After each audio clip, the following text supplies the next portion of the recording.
जिस बूटा। हेलो, तुसी शादियां ते मसहरियां वगैरह लाउंदे जे? जी मैं नहीं लाਉਂਦਾ।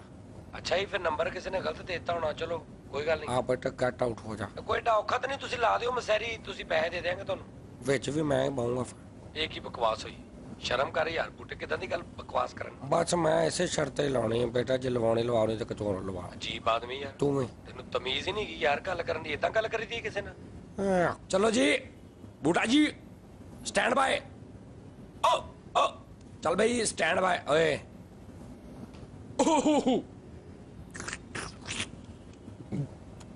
चलो जी camera action roll stand bye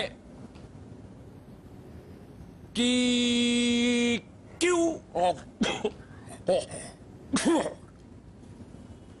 programme ढलती रात और चढ़ता सवेरा। नाज़रीन कोई प्रोग्राम कलरबाजी में मैं हूं आपका मशहूर है आजम चाचा बूटा। चाचा बूटा नाज़रीन नाम मेरा चाय सलीम शेख था, लेकिन मेरा करैक्टर बना दिया गया चाचा बूटा कहते हैं। इस नाम से पुकारो, यही नाम है मेरा, क्यों मुझको देखते ही दिल खो जाता है तुम्हारा। खुश होते हैं लोग। चाचा बूटा असल में मेरा नाम नहीं हुआ, लेकिन आपकी मोहब्बत ने मुझे चाचा बूटा कर दिया और मेरे लिए एजाज भी है। नाज़रीन आज मेरे प्रोग्राम में मेरे मुकद्दर के सिकंदर अनीस था। पूला तालफ तलाओ पूला। अनीस उर्फ थता। हाँ दी पूला तालफ। अनीस उर्फ थता मौजूद है, बहुत ही काबल है और काबल से कई दफ़ा फड़ के ले आना इनको। काबल वाले तो कहते हैं कि ले जाओ इसको, लेकिन ये कहता है मैं काबल ही रहना है। और ऑन द अदर हैंड मेरे साथ बैठे हैं तोकीर तांदलियां वाला से। तोकीर तांदलियां वाला से नाज़रीन इनका एक समाल सा मसला है कि इनके मामू शदीद बीमार हो गए। कुछ देर बाद ये तशखीस मराज हुआ कि इनको हेपेटाइटिस बी है। नाज़रीन ये अपने घर के पास खारिश होने शुरू हो गई। उसके बाद ये डॉक्टर के पास गए, इन्होंने कहा कि ये इनको 2 माह इलाज होगा, 2.5 लाख रुपया खर्चा होगा और उसके बाद ये बिल्कुल तंदुरुस्त हो गए जो है। इन्होंने अपने मामू का गुर्दा बेच के उन्हीं के इलाज के लिए 2.5 लाख डॉक्टर को दे दिया। 2 माह तक उस डॉक्टर तबीब का इलाज कराया, 2.5 लाख रुपया भी दिया। बाद इलाज हेपेटाइटिस इन्होंने उस माँ को कहा, डॉक्टर ने कहा घर ले जाए इनको, तुम्हारे मामू अब जो है वो बिल्कुल ठीक है, इनको अब किसी किस्म की हेपेटापा की बीमारी नहीं है।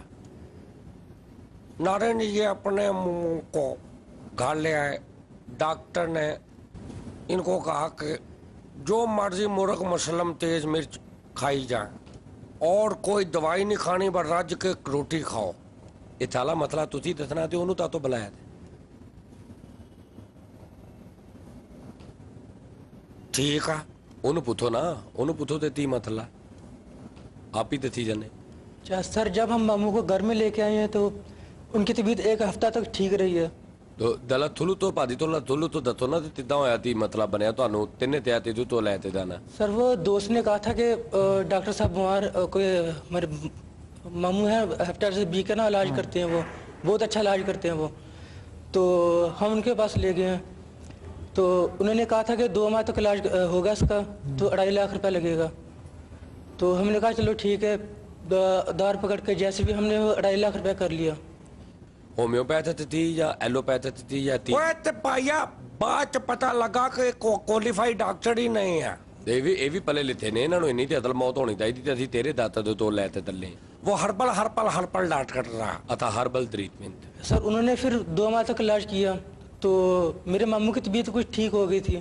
तो उन्होंने कहा कि बिल्कुल ठीक हो गए हैं तो घर ले जाए इन्हें, और कुछ मेडिसिन लिख के दिए और कुछ बताया कि परहेजी खाने से। हेलो हेलो हेलो अस्सलाम वालेकुम जी। वालेकुम सलाम। ਜੀ ਮੈਂ ਹਕੀਮ ਇਮਤਿਆਜ਼ ਅਲੀ ਸ਼ਿਕਾਰਪੁਰ ਤੋਂ ਬੋਲ ਰਿਹਾ ਜੀ। ਮੈਂ ਹੈਪੇਟਾਈਟਸ ਦਾ ਬਹੁਤ ਅੱਛਾ ਇਲਾਜ ਕਰਦਾ ਇਹਦੇ ਮਾਮੂ ਨੂੰ ਮੈਂ ਠੀਕ ਕਰ ਦਿਆਂਗਾ ਜੇ ਤੁਸੀਂ ਕਹੋ ਤੇ। ਉਹ ਨਹੀਂ ਉਹ ਭਾਈ ਹੁਣ ਅਸੀਂ ਦੂਜਾ ਗੁਰਦਾ ਵੇਚ ਕੇ ਤੈਨੂੰ ਪੈਸੇ ਦੇਈਏ ਉਹਦੇ। ਜੀ ਮੈਂ ਤੁਹਾਨੂੰ ਦੱਸਦਾ ਜੀ, ਮੈਂ ਇੱਕ ਐਡਾ ਮਸ਼ਹੂਰ ਹਕੀਮ ਆ। ਮੈਂ ਦੁਨੀਆ ਦੀ ਹਰ ਬਿਮਾਰੀ ਦਾ ਇਲਾਜ ਹਦਵਾਣੇ ਨਾਲ ਕਰਦਾ, ਤਰਬੂਜ ਨਾਲ। ਮੈਂ ਇੱਕ ਪਿੰਡ 'ਚ ਦੁਕਾਨ ਪਾਈ ਬੂਟਾ ਜੀ। ये मेरे को ਸੁਣੋ ਤੇ ਸਹੀ ਨਾ, ਸੁਣੋ ਤੇ ਸਹੀ ਗੱਲ। ਮੇਰੇ ਕੋਲ ਮਰੀਜ਼ ਆਇਆ ਜੀ, ਉਹਨੂੰ ਨਮੂਨੀਆ ਹੋਇਆ ਸੀ। ਮੈਂ ਉਹਨੂੰ ਤੋਂ ਦਵਾਣਾ ਖਵਾਇਆ, ਉਹ ਮਰ ਗਿਆ। ਮੈਨੂੰ ਪਿੰਡ ਵਾਲਿਆਂ ਨੇ ਫੜ ਲਿਆ, ਕਹਿੰਦੇ ਵੀ ਬੰਦਾ ਤੂੰ ਮਾਰਿਆ। आपने नमूनिया का मरीज को दवाना खो ਯਾਰ ਮੈਨੂੰ ਇਲਾਜ ਹੀ ਸਿਰਫ ਦਵਾਣੇ ਨਾਲ ਕਰਨਾ ਹੁੰਦਾ ਹਰ ਉਹ ਸ਼ਾਇਦ। ਦਵਾਣਾ ਕੁਛ ਗੱਲਾਂ ਲਈ ਫਾਇਦੇਮੰਦ ਹੁੰਦਾ ਬਸ। ਅੱਛਾ ਜੀ, ਮੈਨੂੰ ਪਿੰਡ ਵਾਲਿਆਂ ਨੇ ਫੜ ਲਿਆ, ਗੱਲ ਪੂਰੀ ਮੈਂ ਵੀ ਸੁਣਾਉਣੀ ਹੈ। ਜੇ ਉਹਨਾਂ ਨੇ ਕਿਹਾ ਬੰਦਾ ਮਰਿਆ ਵਾ, ਧੁੱਪੇ ਦੁਪਹਿਰ ਲੱਗੀ। ਬੂਟਾ ਜੀ ਕਹਿੰਦੇ ਇਹਦੀ ਕਬਰ ਵੀ ਤੂੰ ਕੱਲਾ ਖੋਦ। ਤੂੰ ਵੀ ਖਤਵਾ ਲਾ। ਮੈਂ 6 ਘੰਟੇ 'ਚ ਕਬਰ ਖੋਦੀ। ਉਹ ਵੀ ਨਿੱਕੀ ਜੀ ਚਮਚੀ ਜੀ ਫੜਾਤੀ, ਮੈਂ ਉਹਦੇ ਨਾਲ ਖੋਦਦਾ ਰਿਹਾ। ਉਸ ਤੋਂ ਬਾਅਦ ਉਹਨਾਂ ਨੇ ਮੈਨੂੰ ਜੁੱਤੀਆਂ ਮਾਰ ਕੇ ਨਾ ਤੇ ਮੈਨੂੰ ਪਿੰਡੋਂ ਬਾਹਰ ਕੱਢਤਾ। ਅਗਲੇ ਪਿੰਡ ਇੱਕ ਹੋਰ ਜਾ ਕੇ ਮੈਂ ਫਿਰ ਦੁਕਾਨ ਪਾਈ। ਅੱਛਾ। ਉੱਥੇ ਜਨਾਬ ਮੈਂ ਜਾ ਕੇ ਦੁਕਾਨ ਪਾਈ, ਨਵਾਂ ਸੈਟਅਪ ਕੀਤਾ। ਇੱਕ ਮਰੀਜ਼ ਆਇਆ ਪੈਂਦੇ ਸੱਟੇ ਹੀ, ਮੈਨੂੰ ਕਹਿੰਦਾ ਜੀ ਮੈਨੂੰ ਆ ਬਿਮਾਰੀ। ਮੈਂ ਕਿਹਾ ਭਾਈ ਮੇਰੀ ਸੁਣ ਲੈ ਗੱਲ, ਦਵਾਣਾ ਮੈਂ ਤੈਨੂੰ ਦੱਸ ਦਿੰਦਾ ਖਾਣ ਨੂੰ, ਪਰ ਕਬਰ ਕੁਬਰ ਮੈਂ ਨਹੀਂ ਉਹ ਖੋਦਣੀ। ਸੁਣ ਲਾ, ਕਬਰ ਤੁਸੀਂ ਆਪੇ ਖੋਦਣੀ ਹੈ। ਆਹੋ ਯਾਰ, ਇੱਕ ਮੈਂ ਇਲਾਜ ਕਰਾਂ ਉੱਤੋਂ ਮੈਂ ਕਬਰਾਂ ਵੀ ਮੈਂ ਖੋਦਾਂ। ਦੱਸੋ ਯਾਰ, ਹਦਵਾਣਾ ਇੱਕ ਐਸੀ ਕਮਾਲ ਚੀਜ਼ ਆ, ਇਹਦੇ 'ਚ ਕਈਆਂ ਬਿਮਾਰੀਆਂ ਦਾ ਇਲਾਜ ਆ। ਹਾਂਜੀ, ਹਾਂਜੀ। ਇੱਕ ਮਰੀਜ਼ ਦਾ ਮੈਨੂੰ ਫੋਨ ਆਇਆ, ਕਹਿੰਦਾ ਵੀ ਡਾਕਟਰ ਸਾਹਿਬ ਮਸਰੂਫੀਅਤ ਇੰਨੀ ਆ, ਤੁਹਾਡੇ ਕੋਲ ਆਉਣ ਦਾ ਟਾਈਮ ਨਹੀਂ ਲੱਗਦਾ। ਅੱਛਾ। ਮੈਂ ਫੋਨ 'ਚ ਹੀ ਉਹਨੂੰ ਕਿਹਾ ਵੀ ਦਵਾਣਾ ਖਾ। ਅੱਛਾ। ਉਹਨੇ ਮਹੀਨਾ ਦਵਾਣਾ ਖਾਦਾ ਜੀ। ਅੱਛਾ। ਮੈਂ ਉਹਨੂੰ ਫੋਨ ਕੀਤਾ ਮਹੀਨੇ ਬਾਅਦ, ਮੈਂ ਕਿਹਾ ਸੁਣਾ ਬਾਈ ਹੁਣ ਤੇ ਆ ਜਾ। ਉਹ ਕਹਿੰਦਾ ਵੀ ਹੁਣ ਮੈਂ ਠੀਕ ਆ, ਹੁਣ ਮੈਂ ਕੀ ਲੈਣ ਆਉਣਾ। ਹੈਲੋ। ਹਾਂਜੀ ਹਾਂਜੀ ਬੋਲੋ ਭਾਜੀ, ਤੁਹਾਡੀ ਗੱਲ ਸੁਣ ਲਿਆ। ਉਹ ਯਾਰ ਤੇਰਾ ਦਿਮਾਗ ਠੀਕ ਆ? ਮੈਨੂੰ ਤਾਂ ਨਹੀਂ ਸਮਝ ਆ ਰਹੀ ਦਵਾਣੇ ਦੇ ਨਾਲ ਕਿਹੜੇ ਇਲਾਜ ਹੁੰਦੇ ਆ। Hello hello. ਕਾਲ ਕੌਣ ਸਾ?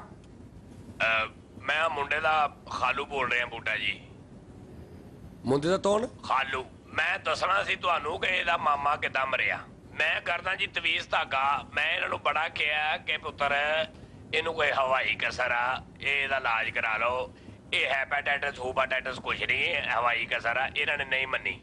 ਇਹਨਾਂ ਨੇ ਕਿਹਾ ਨਹੀਂ ਜੀ ਅਸੀਂ ਡਾਕਟਰ ਕੋਲ ਇਲਾਜ ਕਰਾਉਣਾ। ਉਹਦੇ ਕੋਲ ਗਏ ਨੇ। ਇਹਦੇ ਬਾਵਜੂਦ ਮੈਂ ਨਾ 2-4 ਚਿੱਲੇ ਕੱਟ ਕੇ ਇਹਦੇ ਮਾਮੇ ਨੂੰ ਦਮ ਕੀਤਾ। ਦੇਖੋ ਡਾਕਟਰ ਨੇ 2.5 ਲੱਖ ਲਿਆ। ਮੈਂ ਇਹਨਾਂ ਨੂੰ ਕਿਹਾ 35,000 ਰੁਪਇਆ ਦੇ ਦਿਓ ਸਿਰਫ। ਉਹ ਵੀ ਮੈਂ ਨਹੀਂ ਸੀ ਲੈਣੇ, ਮੈਂ ਅੱਗੋਂ ਚੀਜ਼ਾਂ ਨੂੰ ਕੁਛ ਨਿਜ਼ਾਮ ਤੀਦਾ ਵੀ ਨੇ ਤੁਹਾਡੇ ਤੋਲ? ਹਾਂਜੀ ਚੀਜ਼ਾਂ ਹੁੰਦੀਆਂ ਨੇ ਜਨਾਬ ਸਾਡੇ ਕੋਲ। ਤੇਰੀਆਂ ਤੀਦਾ ਹੁੰਦੀਆਂ ਨੇ? ਉਹ ਤੱਤੇ ਉਹ ਬਾਹਰ ਦੀਆਂ ਚੀਜ਼ਾਂ ਹੁੰਦੀਆਂ ਨੇ। ਉਦਾਲੋ ਤੇ ਨਾ ਮੇਰੇ ਤੋਲ ਬਾਅਦ ਦੀਆਂ ਤੀਦਾਂ ਹੁੰਦੀਆਂ ਨੇ। ਮੈਂ ਪੁੱਛਣਾ ਦੀ ਬਾਅਦ ਦੀਆਂ ਤੀਦਾਂ ਤੇ ਮਹਿੰਦੀਆਂ ਹੀ ਬੜੀਆਂ ਹੁੰਦੀਆਂ। ਮੈਨੂੰ ਤੇ ਤਾਈ ਦੀ ਹੋਵੇ ਤੇ ਤੇਥੋਂ ਓਏ ਮਿਲਦਾ। ਉਹ ਚੀਜ਼ਾਂ ਨਹੀਂ ਭਾਜੀ ਬਾਅਦ ਦੀਆਂ ਤੀਦਾਂ ਤੈ ਲਿਆ ਨਾ, ਤੇ ਬਾਅਦ ਦੀਆਂ ਤੀਦਾਂ ਉਹੀ ਮੈਂ ਤੈ ਲਿਆ। ਉਹ ਭਾਜੀ ਉਹ ਚੀਜ਼ਾਂ ਨਹੀਂ ਬਾਹਰ ਦੀਆਂ। ਉਹ ਤੇਰੀ ਬਾਹਰ ਦੀਆਂ ਚੀਜ਼ਾਂ ਜੀ ਨਾ ਬੂਟਿਆ ਗਾਲ ਨਾ ਕੱਢੀ ਮੇਰੀਆਂ ਬਾਹਰ ਦੀਆਂ ਚੀਜ਼ਾਂ। ਉਹਨੂੰ ਕਹ ਜਾ ਓਏ ਹਲੋ। ਮੈਂ ਤੇਰੇ ਪਿੱਛੇ ਪਵਾ ਦੇਣੀਆਂ ਈ। ਉਹ ਬੂਟੇ ਦੇ ਪਿੱਛੇ ਅੱਧਾ ਹੀ ਬਹੁਤ ਤੀਦਾਂ ਨੇ। ਨਹੀਂ ਸਹੀ ਗੱਲ ਆ। ਮੈਂ ਇੰਨਾ ਕੁ ਬਾਈਲਮ ਰੱਖਦਾ ਇਸ ਪ੍ਰੋਗਰਾਮ ਦੀ ਵਜ੍ਹਾ ਤੋਂ, ਇਹਦੇ ਫੇਮਸ ਹੋਣ ਦੀ ਵਜ੍ਹਾ ਤੋਂ ਕਾਫੀ ਬਾਹਰ ਦੀਆਂ ਚੀਜ਼ਾਂ ਇਹਦੇ ਕੋਲ ਆਈਆਂ ਨੇ, ਔਰ ਬਹੁਤ ਸਾਰੀਆਂ ਚੀਜ਼ਾਂ ਇਹਦੇ ਕੋਲ ਪਹੁੰਚੀਆਂ ਵੀ ਨੇ। ਤੇਰੀਆਂ ਤੀਦਾਂ? ਬਹੁਤ ਚੀਜ਼ਾਂ ਨੇ। ਮੈਂ ਆਪਣੀਆਂ ਚੀਜ਼ਾਂ ਕਈ ਵਾਰੀ ਮੈਂ ਆਪਣੀਆਂ 2 ਚੜੇਲਾਂ ਨੂੰ ਕਿਹਾ, ਮੈਂ ਕਿਹਾ ਜਾਓ ਬੂਟੇ ਨੂੰ ਚਿੰਬੜ ਜਾਓ ਜਾ ਕੇ। ਉਹ 2 ਚੜੇਲਾਂ ਮੇਰੀਆਂ ਗਈਆਂ ਨੇ, 15 ਕੁ ਮਿੰਟ ਬਾਅਦ ਵਾਪਸ ਆ ਗਈਆਂ। ਮੈਂ ਕਿਹਾ ਕੀ ਹੋਇਆ? ਉਹ ਕਹਿੰਦੀਆਂ ਭਾਜੀ ਉਹਨੂੰ ਕਹੋ ਪਹਿਲੇ 4-5 ਵਾਰੀ ਕਿਸੇ ਮਹਿੰਗੇ ਸਾਬਣ ਨਾਲ ਨਾ, ਫੇਰ ਅਸੀਂ ਉਹਨੂੰ ਚਿੰਬੜਾਂਗੇ ਜਾ ਕੇ। ਮੈਂ ਫਿਰ 2 ਜਿੰਨ ਭੇਜੇ। ਮੈਂ ਕਿਹਾ ਜਾਓ ਇਹ ਬੂਟੇ ਨੂੰ ਚਿੰਬੜੋ ਜਾ ਕੇ। ਉਹ ਵੀ ਵਾਪਸ ਆ ਗਏ। ਮੈਂ ਕਿਹਾ ਕੀ ਹੋਇਆ? ਕਹਿੰਦਾ ਭਾਜੀ ਉਹਦੇ ਅੰਦਰੋਂ ਤੇ ਰੇਸ਼ੇ ਦੀ ਬੋ ਹੀ ਬਹੁਤ ਆਉਂਦੀ। ਮੈਂ ਫਿਰ 2 ਪਰੀਆਂ ਭੇਜੀਆਂ। ਮੈਂ ਕਿਹਾ ਜਾਓ ਬੂਟੇ ਦੇ ਆਸ਼ਕ ਹੋ ਜਾਓ। ਉਹਦੇ ਅਗਲੇ ਦਿਨ ਜਿਹੜੀਆਂ ਗਾਲਾਂ ਕੱਢਦੀਆਂ ਵਾਪਸ ਆਈਆਂ ਬੂਟੇ ਨੂੰ। ਮੈਂ ਕਿਹਾ ਕੀ ਹੋਇਆ? ਕਹਿੰਦੀਆਂ ਅਸੀਂ ਉਹਦੀਆਂ ਆਸ਼ਕ ਹੋਈਆਂ। ਉਹ 3 ਘੰਟੇ ਬਾਅਦ ਸਾਨੂੰ ਇੱਕ ਕੋਠੀ ਦਾ ਐਡਰੈਸ ਦੇ ਕੇ ਕਹਿੰਦਾ ਤੁਸੀਂ ਇੱਥੇ ਜਾਓ, ਮੈਂ ਸਵੇਰੇ ਤੁਹਾਨੂੰ ਲੈਣ ਆ ਜਾਊਂਗਾ। ਬਿਜ਼ਨਸਮੈਨ। ਮੈਂ ਜਨਾਬ ਇਸ ਬੰਦੇ ਦਾ ਪੁਤਲਾ ਬਣਾ ਕੇ ਨਾ ਮੈਨੂੰ ਕਬਰਸਤਾਨ 'ਚ ਦੱਬ ਕੇ ਆਇਆ ਕਿ ਬੂਟਾ ਮੇਰੇ ਕਾਬੂ ਹੋ ਜੇ। ਇਹ ਐਸਾ ਨੈਸ਼ ਆ, ਉੱਥੋਂ ਪੁਤਲਾ ਪੁੱਟ ਕੇ ਜਾ ਕੇ ਲੱਕੀ ਰਾਣੀ ਸਰਕਸ ਵਾਲਿਆਂ ਨੂੰ 350 ਦਾ ਵੇਚ ਆਇਆ। ਭਾਜੀ ਇਹ ਤੇ ਤੁਸੀਂ ਬਤਵਾ ਧਾਦੇ ਪਏ ਨਾ। ਹੁਣ ਆਪਣਾ ਅਸਲ ਮਸਲਾ ਦੱਸੋ, ਮਸਲਾ ਕੀ ਹੈ? ਮਸਲਾ ਕੀ ਆ, ਜਿਹੜਾ ਬੱਚਾ ਬੈਠਾ ਨਾ, ਇਹਦੇ ਮਾਮੂ ਮਰ ਗਏ ਨੇ ਨਾ। ਆਓ। ਉਹ ਮੈਨੂੰ ਦੇ ਦਿਓ, ਮੈਂ ਠੀਕ ਕਰਾ ਲਾਂਗਾ। ਅੱਛਾ। ਮੈਂ ਉਹਨਾਂ ਦਾ ਸੌਫਟਵੇਅਰ ਕਰਾ ਲਾਂਗਾ, ਸ਼ਾਇਦ ਚੱਲ ਪੈਣ। ਅੱਛਾ। ਇਹਨਾਂ ਨੇ ਵੀ ਤੇ ਸਾੜਨਾ ਹੀ ਆ। ਅੱਛਾ। ਤੇ ਮੈਨੂੰ ਦੇ ਦੇਣ, ਮੈਂ ਸਹੀ ਕਰਾ ਲਾਂਗਾ। ਮੈਨੂੰ ਤੁਹਾਡੇ ਮਸਲੇ ਦੀ ਸਮਝ ਆ ਰਹੀ ਹੈ ਜਨਾਬ। ਮੈਂ ਬੱਚੇ ਨੂੰ ਦੇਣਾ ਤੇ ਮਾਮੂ ਦੀ ਡੈਥ ਬੋਡੀ ਤੁਹਾਨੂੰ ਦੇ ਦੇਣੇ। ਜਿਹੜੇ ਹੈਪਾਟਾਈਟਸ ਬੀ ਨਾ ਮਰੇ ਤੇ ਸੌਫਟਵੇਅਰ ਦਾ ਮਸਲਾ ਹੁੰਦਾ। ਤੋ ਖੁਦਾ ਦਾ ਖੌਫ ਥਾਦਾਰ। ਭਾਈਜਾਨ ਹੈਪਾਟਾਈਟਸ ਬੀ ਵਾਲੇ ਬੰਦੇ ਜਿਹੜੇ ਨੇ ਉਹ ਠੀਕ ਹੋ ਜਾਂਦੇ ਹੁੰਦੇ ਨੇ। ਤੇ ਤੁਹਾਨੂੰ ਤੇਰੀ ਇਹਦੀ ਥੀ ਹੈ? ਸੀ ਮੈਨੂੰ ਹੈਪਾਟਾਈਟਸ ਐਕਸ ਆ। ਅੱਛਾ ਜੀ। ਥੀ ਤੇ ਮੈਨੂੰ XOLX। ਹੈਪਾਟਾਈਟਸ OLX ਆ ਮੈਨੂੰ। ਉਹਦਾ ਫਾਇਦਾ ਇਲਾਜ ਖਰੀਦਣਾ ਖਰੀਦੋ ਨਹੀਂ ਤੇ ਰਹਿਣ ਦਿਓ। थे था बे 30-33 तोले हैं। ओए मेरी बात सुन ले मेरे। ਮੈਂ ਇਹਦੇ ਮਾਮੂ ਦੀ ਫੌਤਗੀ ਦਾ ਪਤਾ ਲਵਾਇਆ। ਡਾਕਟਰਾਂ ਨੇ ਜਨਾਬ ਇਹਦੇ ਮਾਮੂ ਨੂੰ अच्छा ਜਾਂ ਤੇ ਗਲਤ ਟੀਕਾ ਲਾਇਆ हाँ जी ਜਾਂ ਗਲਤ ਜਗ੍ਹਾ ਤੇ ਟੀਕਾ ਲਾਇਆ। ਲੋਕੀ ਟੀਕਾ ਲਾਉਂਦੇ ਨੇ, ਡਾਕਟਰ ਨੇ ਟੀਕਾ ਠੋਕਿਆ। 2.5 ਲੱਖ ਦਾ ਟੀਕਾ ਇੱਕ ਠੋਕਿਆ, ਉਸ ਤੋਂ ਬਾਅਦ ਉਹ ਟੀਕਾ ਲਾ ਗਲਤ ਜਗ੍ਹਾ ਤੇ ਠੋਕਿਆ। ਭਾਜੀ ਹੱਥੀ ਵੀ ਤੇ ਹੀ ਦਲ ਤਾਦੇ ਪਏ ਆ ਤੇ ਅਤਾਈ ਦਾਤਰਾਂ ਦੇ ਹੱਥੇ ਤਾਰਦੇ ਨੇ ਤੇ ਤੁਸੀਂ ਆ ਤੇ ਆਪਣਾ ਹੀ ਤਰੇਲਾ ਪਾ ਲਈਆਂ ਦੋ ਤਰ੍ਹਾਂ ਵੀ ਅਸੀਂ ਤਾਲ ਤਾਦੇ ਬਾਕੀ ਭਾਈ ਜੀ ਰੂਹਾਨੀ ਕੋਈ ਮਸਲਾ ਹੋਵੇ ਸਮਝਦੇ ਆ, ਮੈਂ ਜਨਾਬ ਬੜੀ ਤੰਦੀ ਤਰ੍ਹਾਂ ਸਮਝਦੇ ਆ। ਤੁਸੀਂ ਉਨੀ ਦੇਰ ਆਪਣੀਆਂ ਚੜੇਲਾਂ ਨੂੰ ਪੈਂਪਰ ਪੁੰਪਰ ਲਾਓ, ਅਸੀਂ ਉਨੀ ਦੇਰ ਆਪਣੇ ਬੱਚੇ ਦਾ ਕੋਈ ਮਸਲਾ ਹੱਲ ਕਰ ਲਈਏ। ਠੀਕ ਹੈ ਜੀ, ਬੜੀ ਮਿਹਰਬਾਨੀ ਜਨਾਬ ਜੀ। ਤੂੰ ਆਪਣੀਆਂ ਪੜੀਆਂ ਭੇਜ, ਬਾਕੀ ਗੱਲ ਬਾਅਦ ਚ ਕਰਾਂਗੇ। ਓਕੇ ਜਨਾਬ, ਭੇਜ ਦੇਣਾ ਮੈਂ। ਆਓ ਸਾਫ ਹੈ, ਬਾਅਦ ਚ ਕਰ ਲਾਂਗੇ। ओके मेरा एड्रेस समझा दो उन्होंने। ओके ठीक है जनाब। जी तो खैर सर जब मामू को घर लेके आए हैं ना, तो एक हफ्ते बाद उनकी तबीयत फिर से ख़राब हो गई। तो तबीयत उनकी ज़्यादा ख़राब हो गई, तो फिर उन्हें एमरजेंसी डॉक्टर के पास लेके गए हैं। तो उन्होंने कहा कि आखिरी स्टेज पे हैं। यार तुसी शुरू ਦੇ ਵਿੱਚ ਕੋਚੇ ਡਾਕਟਰ ਕੋ ਕੋਣ ਲੈ ਕੇ ਗਏ? सर हमें डॉक्टर का पता नहीं था कि वो अताई डॉक्टर है। अभी हमें बाद में पता चला कि वो एजुकेटेड नहीं है। वो आप उसके पास गए थे दोबारा? सर दोबारा उसके पास नहीं गए। ਨਹੀਂ ਤੁਸੀਂ ਉਹਨਾਂ ਦਾਤਰਾਂ ਦੇ ਤੋਲ ਦਬਾਲਾ ਦੇ ਦਾਤ ਉਹਨਾਂ ਨੂੰ ਤੈਨਾਤ ਤੇ ਭਾਈ ਤੁਸੀਂ 2.5 ਲੱਖ ਰੁਪਏ ਵੀ ਲੈ ਲਿਆ ਤੇ ਦੁਰਦਾ ਵੀ ਤਦ ਲਿਆ ਤਲਾ ਤੋਂ ਤੁਸੀਂ ਉਹਨਾਂ ਨੂੰ ਤਲੀਮ ਦਿੱਤਾ ਦਾਤ ਤੇ ਉਹਨਾਂ ਨੂੰ जी आप फिके थे। सर उसके बाद गए थे उसके पास, तो उसने कहा कि ये हमने मेडिसिन दी है, ये ठीक है बिल्कुल। ਨਹੀਂ ਮੇਰੇ ये ठीक हो चुका है। ਮੇਰੇ ਮੇਰੇ ਦਾਤ ਨੂੰ ਤੁਸੀਂ ਉਸ ਦਾਤ ਤੇ ਦੁਬਾਰਾ ਦਾਣਾ ਥੀ ਤੁਸੀਂ ਉਹਨੂੰ ਤੈਨਾਤ ਥੀ ਤੇ ਭਾਦੀ ਦਾਤ ਥਾਪ ਥਾਦਾ ਮਲੀਦ ਮਾਦਿਆ ਤੁਸੀਂ ਸਿਰਫ ਤੇ ਮਿਹਰਬਾਨੀ ਕਰੋ ਤੁਸੀਂ ਆਪਣੀ ਦਿਦਰੀ ਦਿਖਾਓ ਔਰ ਤੁਸੀਂ ਤੈਅ ਤਰਨਾ ਥੀ ਤੇ ਵੀ ਉਹਦੇ ਵਿੱਚੋਂ ਤੋਂ 30 ਉਹ ਦਾਤਰ ਆ चेक किया था, कुछ नहीं। ਤੂੰ ਤਾਂ ਨਹੀਂ ਨਿਕਲਿਆ ਤੇ ਫਿਰ ਬਾਤ ਥੀ ਤਾਂ ਮੈਂ ਤਾਦੇ ਤੋਲ ਮੀਡੀਆ ਦੇ ਤੋਲ ਆਦੇ ਨੇ ਤੋ ਦਾਤਾ ਬੂਤਾ ਦੀ ਹੁਣ ਤੁਸੀਂ ਨਿਬਲੋ ਦਾਦੇ ਆਪੇ हेलो हेलो अस्सलाम वालेकुम। वालेकुम सलाम।